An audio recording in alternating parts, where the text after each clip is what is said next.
What up, Hyperchange? Welcome to another episode. Today we're talking about Amazon, and I'm going to give you guys a couple ideas of what fashion companies I think they should acquire.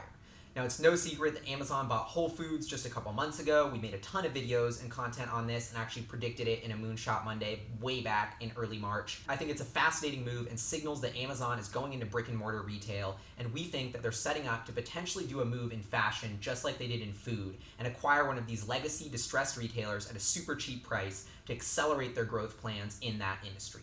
So, I wanted to give you guys two different ideas of fashion companies that I think would make a great fit for Amazon to acquire. The first one is Kohls. In early September, Kohls and Amazon announced a partnership where Amazon will be setting up 10 mini stores in different Kohls locations around Los Angeles and Chicago.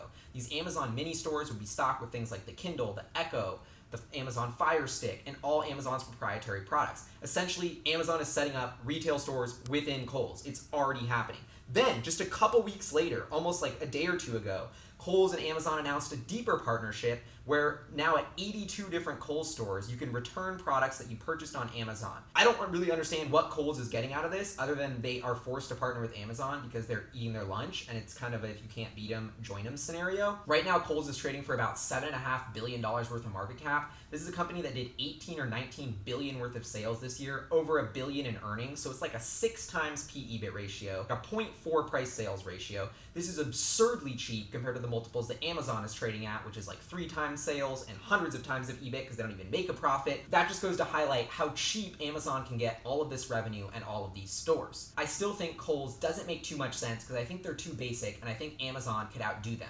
The tricky part of the fashion industry is high-end brands and cultivating that relationship of exclusivity, luxury, and that is the most lucrative part of the industry. That's going to be the hardest for Amazon to tackle, and that is why I personally think it makes the most sense for them to acquire Nordstrom. Much like Whole Foods catapulted Amazon's food plans and gave them access to hundreds of stores overnight that were some of the best run in the industry with some of the best brands in the best retail locations, Nordstrom could do the exact same for fashion. A third of it's family owned, it's based in Seattle, which is right next to Amazon. High-end luxury shoppers look at Nordstrom as a brand they idolize. That is Amazon's biggest struggle and challenge with fashion, is becoming a brand that can be seen as luxury and exclusive despite the fact that Amazon is the everything store. And that's why I think acquiring Nordstrom, using their high-end brand name, continuing to operate those stores as a seemingly standalone entity would be Amazon's best strategy to rapidly accelerate its growth in the fashion industry. Additionally, Nordstrom is already going towards that tech-focused, streamlined retail store concept that we know is the future. They're opening up a concept store in Los Angeles called Nordstrom Local,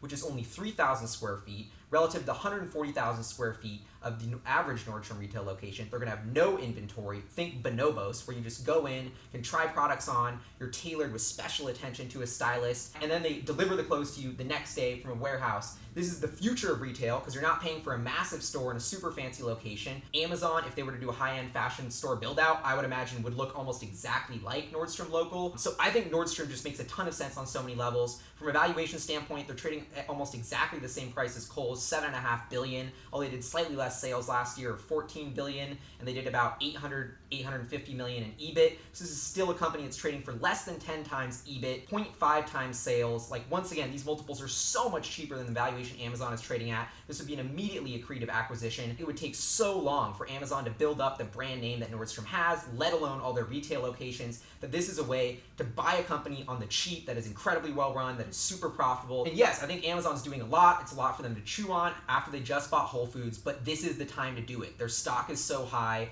These incredibly well-run retailers are so cheap. These are just the two that I think are most likely, but I think there's a ton of other companies that fit this mold. If Amazon is going to spend the big bucks to buy one of these brands, it needs to be a brand that has the high-end luxury exclusivity that they cannot do on their own. That's why I think Nordstrom makes the most sense, and companies like Kohls are frankly going to get put out of business regardless if Amazon buys them or not. But Amazon's still partnering with Kohls, so what the hell do I know? Also, I thought it was fascinating to note that Amazon owns this company called Shopbop. They're a super high-end women's luxury retailer, I guess, of designer brands. They bought them in 2006. They've been operating them independently for a super long time. From people I talked to in New York City, apparently they have a really good brand and people love that company. I don't really know what Amazon's doing with Shopbop, but I think it's interesting to note that they have this high-end luxury online e-commerce asset that we haven't really seen anybody talk about, or we have no details on the revenue, but seems to be pretty well known. Shopbop has like 2.4 million followers on Twitter, almost 800,000 followers on Instagram. I've got to think this is a massive brand with huge potential. I wouldn't even put it out of the equation for Amazon to start building very streamlined, low inventory Shopbop physical retail locations, so that's something I'd be on the lookout for as well. But anyway, there's just so much going on. Love to know what you guys think. That's Hyperchange, reporting to you guys from Chicago. I'll see you guys next time. Peace.